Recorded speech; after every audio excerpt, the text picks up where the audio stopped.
આ એક નાનું વચન છે, પણ એ પારવું એ સત્સંગ છે. અને જુઓ, આપણે આટલું વચન પાર્યું. સ્વામીએ જ્યારથી આ શરૂ કર્યું, જેણે જેણે વચન જ્યાં જ્યાં પાર્યું ત્યાં કેટલો વિકાસ થયો છે. જો આ તમારું આખું અમેરિકામાં આટલું બધું દેખાય છે. આજે આપણે આટલા બધા બેઠા જ છીએ, પણ એની શરૂઆત એકદમ જુઓ, 3 જણા ભેગા થતા હતા. સુરત પાસે વ્યારા ગામ છે, ત્યાં આગળ એક અમૃતલાલ વૈદ્ય. હવે એને યોગીજી મહારાજે કહેલું કે તમારે અઠવાડિક સભા કરવી. હવે એકલો માણસ, સામાન્ય માણસ, કશું કથા વાર્તામાં સમજે નહીં, બહુ ખાલી વાંચવા સિવાય કાંઈ સમજે નહીં. શું એની સભામાં કોઈ આવે? 6 મહિના સુધી એની સભામાં એક પણ બીજી વ્યક્તિ નહીં. એના ઘરનું કોઈ રહેતું જ નહોતું ત્યાં આગળ, એ બીજે રહેતા. એના પત્ની કિંગધામમાં ગયેલા, પણ એને યોગીજી મહારાજના વચનમાં શ્રદ્ધા, સત્સંગ. બસ નાનું લાગે છે, પણ એ નાનું નથી. કારણ કે જે બોલેલા પુરુષ છે એ નાના નથી. કાર્ય નાનું દેખાય છે, પણ બોલનાર છે એ જુદા છે. એનું વચન પાર્યું, કોઈને લાગે નહીં શું બેઠા છે આ, કે સત્સંગ કરું છું. સત્સંગ કહેવાય? એક જણ બેઠો હોય ને વાંચતો હોય, કોઈ હાજર હોય નહીં, એક દીવો કરેલો, અગરબત્તી હોય ને વાંચતો હોય બેઠો, કોણ સત્સંગ કહે? બડો મંડપ બાંધ્યો હોય ને બડો આમંત્રણ પત્રિકાઓ છે તો સત્સંગ કહેવાય. પણ એવું નથી. આ સત્સંગ એટલે આવા સત્પુરુષ. એનું વચન પાર્યું, એમાં વળી થોડીક શ્રદ્ધાથી કર્યું એટલે ભગવાન ભર્યા. એમાં સંતોન જવાન થયું. સંતો ગયા એટલે બીજા બધા થોડાક મુમુક્ષુ હતા, બધા ભેગા થયા અને બધાને ભાવ જાગ્યો. અને પછી સભાની શરૂઆત થઈ, એમાં વધ્યા બધા. અને ધીરે ધીરે વિકાસ થયો. આજે વ્યારામાં મંદિર થઈ ગયું, ઘણાએ દર્શન કર્યા છે. પ્રમુખ સ્વામી મહારાજની 55મી જયંતિ ત્યાં ઉગર ઉજવાઈ. અને વ્યારામાંથી આજે 3 સાધુ થયા છે. સુરતના જે ઉત્તમ પ્રકાશ સ્વામી, અરે એ તો વ્યારાના નથી, વ્યારા વિભાગના છે, પણ પેલા આપણા ઈશ્વર મૂર્તિ, પછી પેલા મુંબઈ રહે છે, અને પેલા દિવ્ય દર્શન, અને એક પેલા હમણાં નૈરોબી હતા, એ 3 તો વ્યારાના જ છે. અને વ્યારામાં સત્સંગ થયો, એને કારણે આજુબાજુના ગામોમાં કરંટ લાગ્યો, તો એમાંથી કપૂરા, તો કપૂરામાંથી સત્સંગ લાગ્યો તો ઉત્તમ પ્રકાશ સ્વામી આ કેનેડા હતા, એ અત્યારે સુરત મંદિરના કોઠારી છે. અને બીજા એના કાકાના એના ભત્રીજા એ આ સેન્ટ લુઈસ હતા, અને હમણાં દીક્ષા લેવાયા છે, એ પણ આ કપૂરાના. પછી કપૂરામાં મંદિર થયું. બાજુમાં પેલું બાજીપુરા ગામ છે, ત્યાં સત્સંગ થયો, મંદિર થયું. હમણાં એક બીજું સેન્ટર થયું ખુશાલપુરા, ત્યાં મંદિર થયું. એમાં તો મંદિરો થયા, પણ એ બધાનું મૂળ શું? અઠવાડિક સભા. તો જો આ યોગીજી મહારાજનું વચન છે, આ તો આવા તો બધા આખો બધા આપણા સત્સંગનો સર્વે કરે તો બધે તો આ વચન છે. એટલે આ વચનનો આગ્રહ રાખવો. આવા વચન આપણે બધા પાડીએ જ છે, નથી પાડતા એવું નહીં, પણ હવે એમાં આગળ વધવાનું. ઘણી વસ્તુ આપણે કરતા હોઈએ છીએ. કોઈને પૂછે કે તમે શું ભણો છો, કે મેટ્રિકમાં SSC, કે રિઝલ્ટ શું આવ્યું, કે પાસ થયા, કેટલા ટકા, કે 35%. આમ તો 33 જ હતા, પણ ગ્રેસના 2 ઉમેરીને 35 પાસ.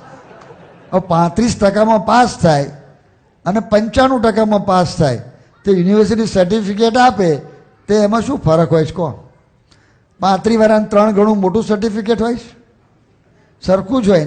એટલે આમ સરખું જ દેખાય, પણ ભેદ છે કે નહીં? અંદર ઉતરે તો ભેદ ખબર પડે. તો આપણે આ બધું વચન પાડીએ જ છે, નથી પાડતા એવું નહીં, પણ એ વચન કેટલાક 35%માં પારે છે, કેટલાક 10% પણ પારે છે, કેટલાક વારી 25% પારે છે. પણ એમાં આગળ કેમ વધારે વિચારવાનું છે. તો એવું કરવાવાળા પાછા છે, એવી રીતે વચન પારે. આણંદમાં એક છે, એને જ્યારથી સત્સંગ થયો લગભગ 15 વર્ષ થઈ ગયા, એક પણ સભા હજુ સુધી પડી નથી, નોટ અ સિંગલ. એ તો બરાબર છે, એ સારું કહેવાય, પણ એક પણ સભાની અંદર એક પણ મિનિટ મોડા પડ્યા નથી. હવે આપણે સભા શરૂ થાય તો 15 જણ હોય, સારું કહેવાય. હોય તો હોય, આવે છે સારું કહેવાય. અઠવાડિયે આવે તો સારું કહેવાય. હું તો ઘણાને કહું છું કે મહિને આવો તોય સારું છે. સારું જ છે, બધું સારું જ છે, એની ના નથી. પણ આપણે આગળ આ શિબિર એને માટે છે, આ સભા એને માટે છે, આ સંતો એને માટે મૂક્યા જ, અમને સ્વામી એને માટે મોકલ્યા જ, કે જ્યાં છે ત્યાંથી હવે આગળ કેમ વધવું. તો એક આ સત્સંગ, એટલે એક વાત અને બરાબર આપણે પકડવાની છે. બીજી વાત આના માટેનો આદેશ પ્રમુખ સ્વામી મહારાજે આપ્યો છે, અને એ છે આપણી ઘર સભા. ઘરની અંદર ઘરના સભ્યોએ સાથે બેસીને થોડોક સત્સંગ કરવો. આમાં ઘણા બધા પ્રશ્નો છે એને સુધારવા માટેના, પણ ધીરે ધીરે એને સમજીને જરા ટ્રાયલ એરર મેથડથી એને સુધારવાનું. હું ઘર સભાનો મહિમા કહું, પછી એમાં વાત કરું. ઘર સભા કરવાથી શાંતિ થાય. એટલે સભા પૂરી થઈને પછી એક ભાઈ મારી પાસે આવ્યા, મને કહે કે તમે કહ્યું કે શાંતિ થાય, પણ અમારે અશાંતિ થઈ. બરાબર, આ પ્રોબ્લેમ થયો. હવે એણે થયું એ કહ્યું, મેં શાંતિ કહી અને એણે અશાંતિ કહી. પછી મેં કહું તમે ઘર સભા કેવી રીતે કરો છો એ કહો. એ કહે કે લાઈનમાં વતનામૃત વાંચવાના. આવડા છોકરા બેઠા હોય અને એને લાઈનમાં વતનામૃત વાંચે તો પ્રથમનું પાંચમું આવે તો વાંધો નહીં, એ તો જાણે કે 5 વાક્યમાં પૂરું થઈ જાય. છઠ્ઠામાં વાંધો નહીં, પણ પ્રથમનું 78 આવે તો તમને તો મૂંઝવણ થાય, પણ મને થાય. મને જો જમ્યા પછી બપોરની કથામાં કોઈ લાંબુ વતનામૃત જો કાઢ્યું, અમારે બપોરિયા વતનામૃત હોય છે. બપોરિયા એટલે કોઈ દાડો લાઈનમાં કાઢવાના જ નહીં, બપોરિયા જુદા જ હોય આ બધા. એ કારણ કે જમ્યા પછીનો એક જ કાર્યક્રમ હોય અમારે, પારાયણ. એટલે કહેવાનું શું છે, એટલે અમારે મૂંઝવણ છે તો પછી તમને તો મૂંઝવણ થાય જ. હવે પ્રથમનું 78 કાઢે એટલે શું થાય? તો કે અશાંતિ જ થાય પછી. તો એવી રીતે ઘર સભા નથી કરવાની. એટલે ઘણા પ્રોબ્લેમ એટલે થાય છે. આની અંદર થોડું તમારે જરા ગોષ્ઠી કરીને અને બધું ઘણું બધું માર્ગદર્શન તમારે આપ્યું છે, એમાંથી ટ્રાયલ એન્ડ એરર મેથડથી. પણ આપણે જો તમે સુધારશો તો ચોક્કસ એમાંથી લાભ થશે. એમાં કંઈ પોણો કલાક કરવું એવું પણ નથી. આપણે તો હું તો 15 મિનિટથી શરૂઆત કરવાનું કહું છું. સ્ટાર્ટ વિથ 15 મિનિટ્સ અને પછી અડધો કલાક લઈ જાઓ. પછી તમારી શ્રદ્ધા વધે ઘરમાં તો ધીરે ધીરે પછી આગળ વધવું. પણ આ જરૂરી તો છે જ. આ વચન છે, એમાં રાજીપો છે, આપણને આ લાભ થવાનો છે. તો એ બીજી વાત જે આદેશ છે આ મોટા પુરુષનો આપણે વિચારવાનો છે. ત્રીજી એક આજ્ઞા શું છે હવે, કે જેની અંદર આપણે હવે થોડુંક જરા વધારે ઊંડા ઉતરવાનું છે. અને એની અંદર ગુણાયતાન સ્વામીએ વાત કરી કે ત્યાગ, વૈરાગ્ય, નિયમ અને ધર્મ, તેની કેટલીક વાત કરીને બોલ્યા કે ત્યાગ વૈરાગને શું કરવા છે. હવે કોણ બોલે છે? ગુણાતીતાનંદ સ્વામી બોલે છે. તો ત્યાગ વૈરાગ ના પાડતો હોય તો કદાચ બોલે, કારણ કે નથી પાડવા એટલે. પણ આ તો જબરજસ્ત ત્યાગ કર્યો છે, જબરજસ્ત એમને વૈરાગ છે, જબરજસ્ત નિયમમાં રહે છે.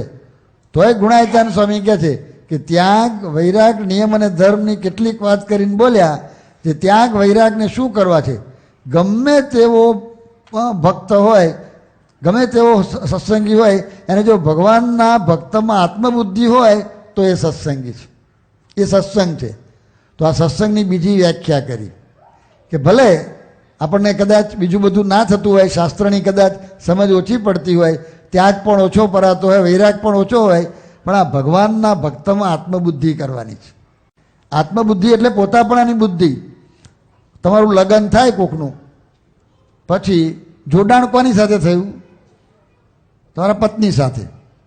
એ પત્ની પણ તરત જ તમારે શું આમ બધું વધ્યું ને કે આ મારા સસરા. પછી એને ઘણા બાપુજી કહે છે.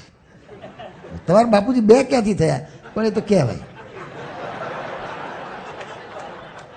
હવે તમારા સસરા થઈ ગયા, આ સાસુ થઈ ગયા, આ સારા થઈ ગયા, આ સારી થઈ ગયા, આ સાઢું થઈ ગયા, આ કાકા સસરા, આ માસા સસરા, આ મામા સસરા, આ ફુવા સસરા. ક્યાંથી બધું આમ પહોરું થયું? એ પહોરું કેમ થયું? ક્યાંથી થયું? કે આ જોડાણ ત્યાં થયું. તો આપણે જોડાવાનું છે ભગવાન મને સંતમાં, એમાં જોડાવાનું છે. પણ એ જોડાય એટલે શું? તો આ સત્સંગમાં આત્મબુદ્ધિ. જેટલું જોડાણ એમાં વધારે થાય એનો અર્થ કે આ બધાની સાથે આત્મબુદ્ધિ થાય, બધા પોતાના મનાય. લે થોડું અઘરું છે. આ અરવિંદબેન દીકરો, તમે કેટલા ભાઈ છો? 3 ભાઈ. હવે આ મનાય. હવે આ જો આ લોકની રીતે તમે 3 બરાબર છો, પણ આપણે જ્યારે આધ્યાત્મિક રીતે આગળ વધવાનું છે તો આપણે જોડાણ ક્યાં કરવાનું છે? સત્પુરુષનો પ્રસંગનું પ્રવચન આવશે, ભગવાનને સંતમાં જોડાવાનું છે. લગ્ન તો ત્યાં કરવાનું છે. રિયલ લગ્ન તો ત્યાં છે. આવા તો કેટલાય લગ્ન તમે કર્યા છો, અનંત જન્મથી કરતા છે ને તૂટી ગયા છે બધાય, પણ લગ્ન અહીં કરવાનું છે. હવે એની સાથે લગ્ન કર્યું એટલે એને પિતા માન્યા, માતા માન્યા, આ બધું થયું તો એને પિતા માન્યા. તો આમના પિતા કોણ? આ કાઠિયાવાડવાળા શું નામ ભાઈ? લાલજીભાઈ. તે લાલજીભાઈના પિતા કોણ? ભગવાન. અને તમારા કોણ? હવે લાલજીભાઈને તમે ભાઈ માની શકો? આ પ્રેક્ટિકલ આવ્યો સત્સંગ. આ સત્સંગમાં વિશેષ આવ્યું, અઘરું છે. આટલા મોટા સમુદાયને કહીએ ના મનાય, બરાબર છે. તમે કયા સેન્ટરમાં રહો છો? સમરસેટ. સમરસેટમાં કોઈ હરિભક્ત છે? કોણ છે? હે, હરીશભાઈ ક્યાં છે? હા, હરીશભાઈ. હરીશભાઈને તમે ભાઈ માની શકો? ટ્રાઇટ. ચલો ભાઈ ના મનાય તો વાંધો નહીં, પણ આમ દૂરના કંઈ સગા જેવું મનાય? Start with that. શરૂ હકા કે ભાઈ માનવા તો અઘરું પડે. એકદમ પીએચડી ના અપાય, પછી નીચેથી શરૂ કરો એટલે પણ જો આ પ્રેક્ટિકલ સત્સંગ છે, ખાલી ભેગા થવું એ સત્સંગ સારી વાત છે, પણ આ શીખવાનું છે. એની અંદર ઘણું બધું તમારે મૂકવાનું આવશે, બધું ઘણું બધું દેહનો ભીડો આવશે, ઘણો બધો ભીડો આવશે. આ બધી એક્સરસાઇઝ છે, આ પ્રેક્ટિકલ છે, પણ આ સત્સંગ છે, એમાં આત્મબુદ્ધિ. વાત તો ગુણાત્યાન સ્વામી નાની કરી છે, પણ એ વાત નાની નથી. શ્રીજી મહારાજે પણ આ વતનામૃતમાં જે વાત કરી છે કે અષ્ટાંગ યોગના બધા કરતાં સત્સંગ અધિક છે, તો એમાં આ જ વાત છે. શબ્દ જુદા છે. સત્સંગની ઘણી વ્યાખ્યાઓ છે, એક વ્યાખ્યા નથી. આપણે ભેગા થયા એ સત્સંગ કહેવાય. પણ જેમ શબ્દના ઘણા અર્થો છે. બીએટી બેટ એટલે શું? બાલમંડળ. બીએટી બેટ એટલે શું? તમને ખબર છે શું? બેટ. પછી બીજો અર્થ ખબર છે શું? ચામાચીડિયું. હવે હું તમને કહું અથવા કોક તમને કહે કે બ્રિંગ એ બેટ, તો તમે શું લાવો? બેન ચામાચીડિયું જોઈતું હોય તો એટલે રેફરન્સથી ખબર પડે કે ભાઈ સચિન તેંડુલકર માગે છે, ઓળખો છો? તો શું લાવવાનું? બેટ લાવવાનું. પણ કોઈક કોલેજમાં જુઓલોજીના પ્રોફેસર માગતા હોય તો ચામાચીડિયું. એ રેફરન્સથી ખબર પડે. તો શ્રીજી મહારાજે આ સત્સંગ શબ્દનો અર્થ એ મહારાજ કરી શકે. મહારાજ આ વાત બોલ્યા એ અર્થ પરમહંસોને પણ નથી આવડ્યો. હવે આટલા વર્ષથી પરમહંસો ભેગા છે, ભેખ લઈને બેઠા છે, પણ આ અહીંયા આગળ જે સત્સંગ શબ્દનો અર્થ મહારાજે કર્યો, પણ પરમહંસો નહોતો આવડ્યો અર્થ. આપણે સત્સંગ શબ્દનો અર્થ પરમહંસો નથી આવડ્યો, પણ નથી આવડ્યો, લખ્યું છે વતનામૃતમાં. પણ એ મહારાજે એનો અર્થ કર્યો, અને એમાં મહારાજે જે અર્થ કર્યો છે એનો હું ટૂંકમાં ભાવાર્થ કહું છું. એમાં શું કહ્યું છે કે સત્સંગ એટલે સત્પુરુષમાં અતિશય દ્રઢ આત્મબુદ્ધિ. હવે સત્પુરુષમાં અતિશય દ્રઢ આત્મબુદ્ધિ, પણ એનો અર્થ શું થાય? પછી એને સમજવાનો પ્રયત્ન કરીએ કે એના સંબંધવાળા છે એમાં પણ હેત થાય, એ આત્મબુદ્ધિ કહેવાય. અત્યારે ધારો કે હું એમ કહું, નામ શું આપણે? ઘનશ્યામ.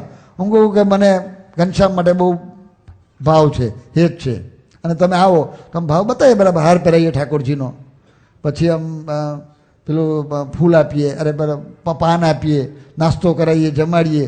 પણ તમારો પેલો ભાઈ છે ને, આનો છે ને, આ બેઠો, હવે આવ્યો હોય જરા મોઢું બગાડીએ તો આજા, અચ્છા મોઢું બગાડીએ નહીં કદાચ, પણ આમ સહેજ આમ જરા આમ ઉપેક્ષા કરીએ, આમ મોઢું બગાડ્યા સિવાય આમ, તો તમને ગમે ખરું? તમે બોલો નહીં, કારણ કે અમે સંતો છીએ એટલે તમે બોલો તો નહીં જ. એમ તો તમે મર્યાદાવાળા છો, પણ તમને ગમે નહીં. જોયું? અહીંયા આગળ આપણી ભૂલ થાય છે. અહીંયા આગળ આ સત્સંગમાં આપણે આવીએ જ છીએ, કદાચ રવિવારની સભામાં નિયમિત આવીએ જ છીએ. હું તો કહું છું કે કદાચ જુદા જુદા વિભાગમાં આપણે સેવા કરીએ જ છીએ, પણ આ બહુ અંતરદ્રષ્ટિનો વિષય છે. આમાં આપણી ગડબડ થાય. તમારી થાય છે ને મારી થાય છે. હું કંઈ તમારી આગળ આમ બધું ખુલ્લું કહેતો નથી, પણ મારે આ પ્રોબ્લેમ છે. પણ હવે સુધારવાનું એ આવ્યું. આપણે જાણવું પડ્યા કે સત્સંગ એટલે શું છે, તો આ લાભ થાય. કોઈક આવે ને આપણે ગમે તેમ બોલી નાખીએ, અને ભલાની ભૂલ થાય છે, તમારી નહીં. ભલા એક વખત ગોપાલ સ્વામીના સમયની અંદર એક સંત, વ્યવસ્થિત સંત, તમે આમ કોઈ ભૂલ ના કાઢી શકો. તમે આમ કે એવું પૂછવાનું ના હોય, તમે પૂજા કરે તો પૂછવાનું હોય જ નહીં, પણ સ્ત્રી ધનના ત્યાગમાં તમે ભૂલ ના કાઢી શકો. એને ભાઈ પૈસો ના હોય બરાબર આમ, અને પોતાનું કામ વ્યવસ્થિત, જે બધું તમે મેનેજમેન્ટમાં કહો છો ને એ બધું જ પાછું કામ લે. કામ કરવું એ સહેલું છે, સેવા કરવી, પણ બીજા પાસે કરાવવું અઘરું છે. બધાને કરાવે, બધાને જોડે, આવા બાલ મંડળ ફરતું હોય ને એને બેસી રહેવા ના દે, એને કે વીણો કાગરિયા, અહીં તો ફર્યા કરે છે ભાઈ. બિચારા મૂંઝાય છે, કરવું શું એમ. અહીં બધા કથા વાર્તા કરે, અને કથા વાર્તામાં સર્વોપરી પણ શું રસ પડે? એટલે એનો સર્વોપરીપણું છે જ નહીં. જોડો છો અમને, મુખપાઠ કરે છે, પણ એકલો મુખપાઠ ના કરાવશો, એને સાફ સૂફી કરાવો. ઘણા કાગરિયા પડ્યા છે, ઘણું વીણાવ થોડી ઠેવું પડે ને, એટલે આ બધું એને જોડવું પડે. તો હું વાત શું કરતો, વચ્ચેથી નીકળી વાત. ગોપાલ તે ગોપાલ પેલા સાધુ હતા ને, બધાને કામમાં જોડે. એમાં એક વડીલ આવા બેઠા છે રજનીભાઈ જેવા, તે પછી બિચારા ઉંમર લાયક થઈ ગયેલા, હવે થાંભલે અડી લઈને બેઠેલા. હવે એ પેલા ઓળખે નહીં એમને, એટલે જરા એમના વ્યવસ્થાના બધું મેનેજમેન્ટના પ્રિન્સિપલ્સને એ પ્રમાણે બધું હોય, એ પ્રમાણે જરા પછી શું ભાન પડે છે કે મંદિરના રોટલા ખાઈને ઉઈ રહ્યા તો રોટલા હરામ કરવાનું, મંદિરના રોટલા ખાતા કંઈક કરવું જોઈએ, એવું બધું આવે છે વાતો ઉપદેશમાં. હવે કદાચ કહેવું હોય તો કહેવાય, પણ જે ટોનમાં કહ્યું અને જે બધું આમ જે બધું બોલ્યા ને બધું થયું ને. હવે યોગાનું એક ગોપાલ સ્વામી બેઠા હતા નજીકમાં, એટલે એમણે સાંભળ્યું કે આ ગંભીર ભૂલ થઈ. જો ભૂલ નાની દેખાય છે પણ નાની નથી. અહીંયા આ કાર્પેટમાં કાણું પડ્યું એને મેં આંગળી નાખો તો બહુ કશું વાંધો ના આવે, કશું નહીં, કાર્પેટ ફાટે ને થોડું એ થાય. પણ કોઈક ઠેકાણે ઇલેક્ટ્રિકનો કરંટ આવતો હોય અને મેં આંગળી નાખો તો એટલે પેલું હમણાં આવ્યું છે આપણે દેશમાં, પેલું પ્લાસ્ટિકનું નાખે છે, અમે છોકરા આંગળી નાખતા હોય છે, મેં કંઈક વાયર નાખે પેલો, પછી શોર્ટ લાગે છે, એટલે હમણાં નવું શરૂ કર્યું છે, પેલું ત્રિકોણ આકારનું નાખે છે અંદર, તે નાખે તો ત્યાં એવું થઈ ગયું, ખબર ના પડી. એમાં જુઓ બધી રીતે વ્યવસ્થિત છે, પણ એણે એવું બોલ્યા ને, ગોપાલ સ્વામી ત્યાં હાજર હતા, એ બધું બધી રીતે સત્સંગને સમજતા હતા. એટલે એમણે કહ્યું, સાધુ રામ, તમે અદ્ભુત સેવા કરો છો, એની જરાય ના નથી, પણ તમે આ શું કર્યું? આ કે સ્વામી શું થયું? કે આ કોણ છે તમને ખબર છે? કે ના, કે એ ડોસા ભગત છે. પણ ડોસા ભગત શું છે? કે મહાભક્તરાજ છે. અત્યારે એની ઉંમર એવી થઈ છે એટલે સેવા કરી શકતા નથી, છતાં બેઠા બેઠા ઘણું ધ્યાન રાખે છે. એ કામ હોય છે, બેઠા બેઠા એમને એમ બેઠો હોય ને તોય કેટલું ખચવાય, એ તો કરે જ છે. તો બેઠા બેઠા તમારા કયા સિવાય પણ બેઠા બેઠા થાય, કંઈક શાક સમારે છે, બીજું કરે છે, એવું તો કરે જ છે. અને એણે તો બીજું આવું કેટલું પહેલાં કર્યું છે, તન મન ધન ને વચનથી બધી રીતે. પણ એ બધા કરતાં વધારે અત્યારે બેઠા છે ને, પણ અહીં આગળ એના હૃદયમાં ભગવાનને સંત સિવાય કોઈ સ્મરણ નથી, એ પણ સેવા.